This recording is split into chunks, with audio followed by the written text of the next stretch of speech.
Hello and welcome back to Heritage Highlights. Today's episode is about beavers and how the Hatters went mad. From the 17th to mid-19th century, the fur trade dominated North America. It was a competitive industry, and one of the primary reasons the Europeans colonized what is now Canada. Back in Europe, fur was in great demand, particularly beaver felt hats.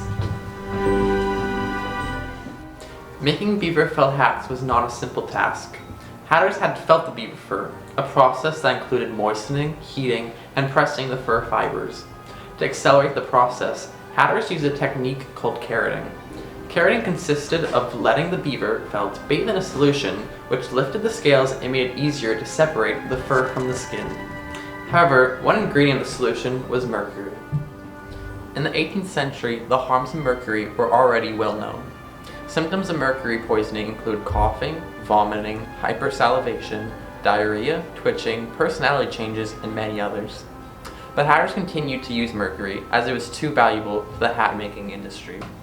The hatters' poorly ventilated workplaces were contaminated with mercury-laden dust and air.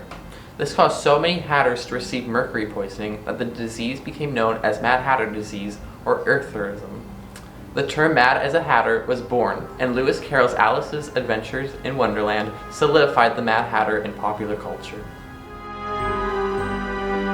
Using mercury in beaver felting continued until the 20th century. After doctors campaigned for proper workplace conditions, a new process was introduced to make the hats. By then, beaver felt hats had lost their popularity and the fur trade had ended. Thank you for watching this week's Heritage Highlight.